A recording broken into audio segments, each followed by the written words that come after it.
Bonjour à tous, merci pour cette opportunité et pour cette plateforme.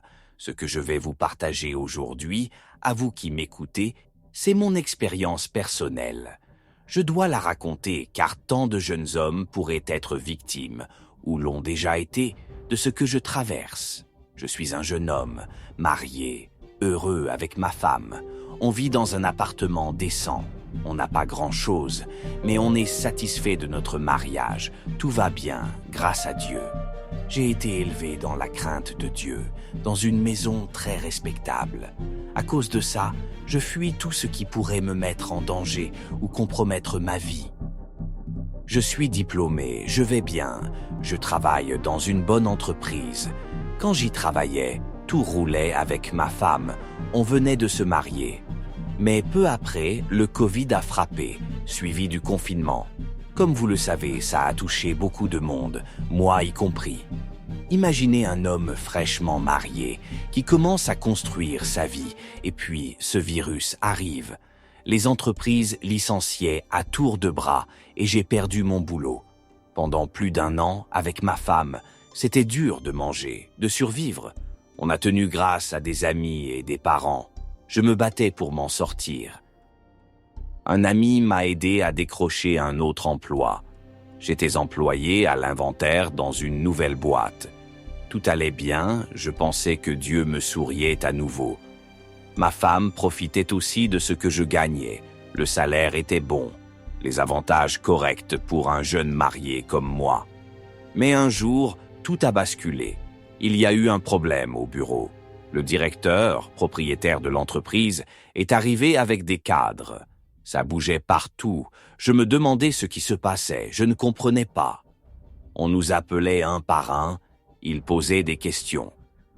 J'ai appris qu'un objet manquait dans les stocks. On est ceux qui enregistrent les entrées et sorties. C'est mon travail. J'ai une patronne directe.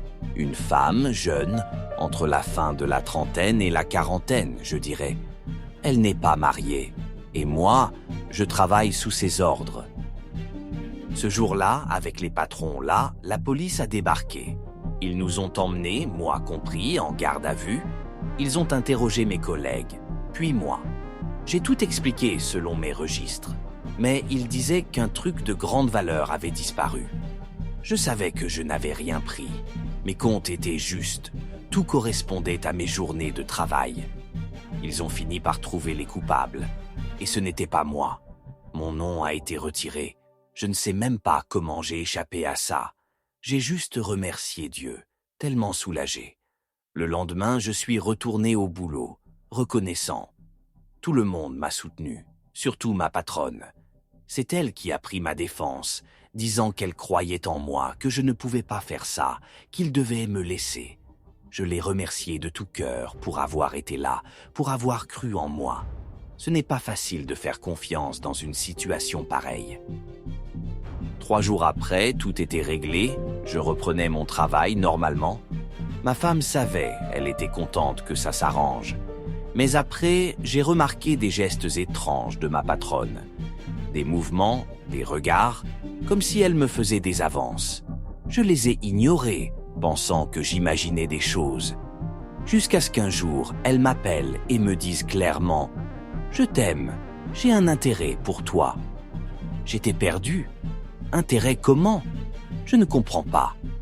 Elle m'a dit « T'inquiète, tu comprendras plus tard. Je veux que tu viennes avec moi, quelque part. » J'ai dit « Ok, c'est ma patronne. » Je ne pouvais pas refuser, sans savoir qu'elle avait d'autres plans. Un soir, après le boulot, elle m'a demandé de la suivre. On a pris la voiture, elle m'a emmené dans une maison d'hôtes. Je pensais qu'elle attendait quelqu'un, qu'on resterait au bar ou à la réception. Mais non, elle avait réservé une chambre et m'a dit de venir. Une fois dedans, elle m'a dit qu'elle avait quelque chose à me dire. Je sentais qu'elle voulait autre chose, mais je ne voulais pas tirer de conclusions hâtives. Puis, elle s'est approchée, a commencé à déboutonner mon pantalon. J'ai dit « Madame, qu'est-ce qui se passe ?» Elle m'a répondu « Tu es un gamin ou quoi? Pourquoi tu fais ça? Je t'aime, je te veux. Je veux qu'on fasse l'amour. Je ne me contrôle pas près de toi. Tu m'excites trop. Dès que tu es là, je suis troublé. » J'étais sous le choc. J'ai dit « Je ne peux pas, je suis marié, j'aime ma femme. Je ne veux pas la trahir ni la blesser. Je croyais que vous étiez marié. Pourquoi vous faites ça ?» Elle m'a répondu « Je ne suis pas marié. Ça ne change rien. Je suis ta patronne. Ça reste entre nous. Ta femme n'a pas à savoir.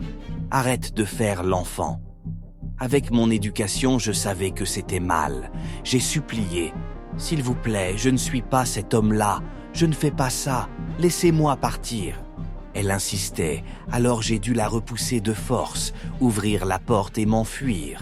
Je suis rentré chez moi, bouleversé, me demandant si c'était un piège ou une ruse. Je n'arrêtais pas de penser à ce qui venait de se passer. Le lendemain, au boulot, j'ai fait comme si de rien n'était. Je ne voulais pas y penser. Je suis allé à mon poste, j'ai travaillé normalement. Mais elle m'a convoqué dans son bureau et a recommencé. Cette fois, elle n'avait même pas peur qu'on entre. J'ai dit « Madame, je ne peux pas, je ne suis pas cet homme. Peut-être que vous vous trompez sur moi. J'aime ma femme, on a traversé trop de choses, je ne peux pas la tromper. » Elle m'a répondu « Ok, vas-y, pas de problème. » Je ne savais pas que c'était le début de mes ennuis. Ensuite, elle m'a donné des tâches énormes, des trucs que je n'avais jamais fait avant. Ce jour-là, elle a rendu le boulot insupportable, un vrai enfer. J'ai tenu bon, sachant que c'était parce que je l'avais rejeté. En rentrant, j'étais inquiet, je me demandais ce qu'elle mijotait, quel était son plan. Le lendemain, je l'ai saluée. Elle m'a ignoré, pas un mot, pas un regard. J'étais perdu. Qu'est-ce qui se passe? Je ne pouvais en parler à personne, sinon on me jugerait. Je perdais ma concentration, elle rendait tout difficile. J'ai pris mon courage à deux mains, décidé d'endurer, pensant qu'elle se calmerait.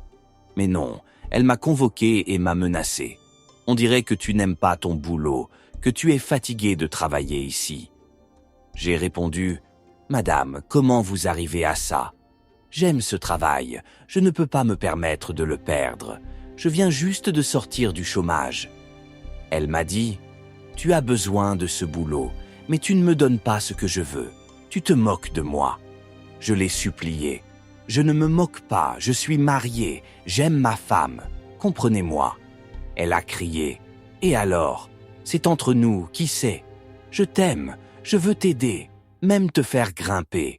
Pourquoi tu fais l'enfant? » Elle parlait fort, me chauffait les oreilles. J'étais confus. Mon Dieu, comment lui expliquer que je ne fais pas ça? Elle a continué à me menacer.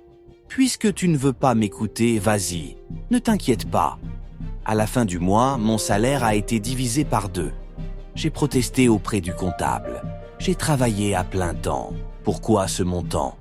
Il m'a dit, va voir la directrice. C'est elle qui a validé. J'ai su qu'elle utilisait ça contre moi. Rentré chez moi, amer et inquiet, j'ai tout raconté à ma femme. Je lui ai dit, voilà ce que ma patronne me fait subir. Elle était furieuse, pas contente, mais elle savait ce qu'on avait enduré pendant le Covid, la misère pour manger, vivre à la petite cuillère. Elle m'a dit, peut-être que tu devrais la laisser faire juste une fois pour ne pas perdre le boulot et retomber à zéro. Si on perd ça, qu'est-ce qu'on fait? Tu repars chercher du travail?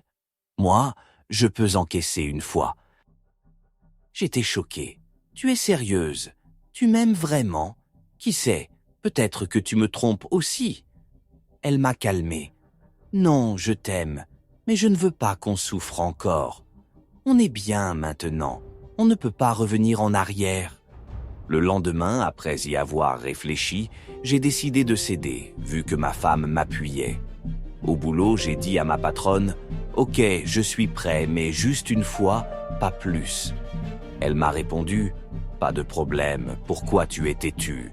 Je t'aime, tu es un bel homme, pourquoi je te force comme ça? Je ne veux pas passer pour une méchante. Si c'est pour le salaire, je vais te rembourser le mois dernier, même le doubler. » Ça m'a donné un peu de confiance, j'étais content. Ce soir-là, on est retourné à la maison d'hôtes habituelle. On a fait l'amour. Je l'ai satisfaite. Elle m'a dit « Je n'ai jamais eu ça comme ça avant. » J'ai demandé « Je peux partir maintenant ?» Elle m'a dit « Oui, je suis OK. » Je l'ai laissé là et je suis rentré. À la maison, ma femme m'a accueilli avec une attitude froide que je ne comprenais pas. Je l'ai interpellée « Qu'est-ce qui se passe ? Pourquoi tu me fais ça ?» Elle m'a répondu « Tu l'as fait, c'est bon. Tu veux que je te félicite, que je te donne une médaille ?» J'étais perdu. C'est toi qui m'as dit d'y aller. Je ne voulais pas, je t'ai tout raconté par amour pour qu'on trouve une solution ensemble et tu m'as donné ton accord. Pourquoi cette attitude maintenant ? J'ai essayé de la calmer mais elle restait distante. Je suis allé me coucher, frustré. Le lendemain, au boulot, ma patronne a recommencé. Je pensais que c'était fini. Mais non.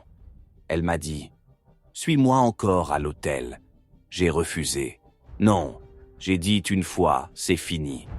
Elle m'a répondu, j'ai trop aimé comment tu m'as touché. Je n'ai jamais eu ça, s'il te plaît. Viens. J'ai tenu bon, elle s'est énervée, m'a lancé un comportement bizarre. J'ai quitté son bureau, je suis parti. À la maison, ma femme m'a encore fait la tête. J'étais perdu. Tu m'as dit oui, et maintenant tu me fais ça. Au boulot, ma patronne me met la pression. À la maison, ma femme me rejette. Je ne comprends plus rien. Je ne sais pas ce que les femmes veulent. Le lendemain, après le travail, je suis rentré et ma femme était encore distante, lunatique, avec cette attitude inhabituelle. Je suis complètement perdu. Ma patronne me harcèle au travail et ma femme que je voulais protéger, que j'aime tant, me fait la guerre. Je ne voulais pas ça. Je l'ai fait parce qu'elle craignait qu'on retombe dans la misère. Et maintenant, elle me punit. Si j'avais su, j'aurais préféré rester sans emploi plutôt que de vivre ça. Je suis venu ici parce que je suis désorienté. J'ai besoin de vos conseils. Je ne voulais pas de cette situation, mais elle est là. Je ne veux perdre ni mon boulot, ni ma femme, ni mon mariage. Aidez-moi, s'il vous plaît. Je serai dans les commentaires pour lire vos avis. Tout conseil m'aidera beaucoup à sauver mon mariage et mon travail. Je ne sais pas quoi choisir entre les deux. Aidez-moi, je vous en supplie.